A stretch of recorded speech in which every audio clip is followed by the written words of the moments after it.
Hello, नमस्कार. मी कांचन. पुन्हा एकदा माझ्या मिनी ब्लॉगमध्ये तुमचं खूप खूप स्वागत आहे. तर आजचा विषय असा की सगळ्या लेडीजना हा प्रश्न पडतो की ताई मला पण यूट्यूब स्टार्ट करायचं आहे, पण कसं करावं? घरचे सपोर्ट करतील की नाही?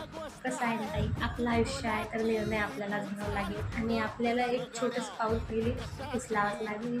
जेणेकरून म्हणजे थोडी-थोडी तुमची ग्रोथ त्यात होत जाईल आणि असं नाही आहे की आपल्याला यूट्यूब स्टार्ट करतोय म्हणजे आपल्याला ट्रायपॉडच लागेल, रिंग लाईटच पाहिजे, माईकच पाहिजे, असं काहीच नाही. फक्त तुमच्याजवळ एक अँड्रॉईड मोबाईल पाहिजे आणि तुम्ही तुमची जर्नी स्टार्ट करू शकता. मी पण माझी सुरुवात फक्त मोबाईलपासून केलेली आहे. माझ्याकडे ना कोणता ट्रायपॉड आहे, ना माईक आहे, ना कोणती रिंग लाईट आहे. तरीसुद्धा मी माझे हे रोजचे व्हिडिओज अशी शूट करत असते आणि हो तुम्हाला माझे व्हिडिओज कसे वाटतात कमेंटमध्ये नक्की सांगा. चॅनलवर नाही नसेल तर सबस्क्राईब करायला विसरू नका आणि असाच तुमचा सपोर्ट माझ्यासोबत राहू द्या. धन्यवाद. बाय.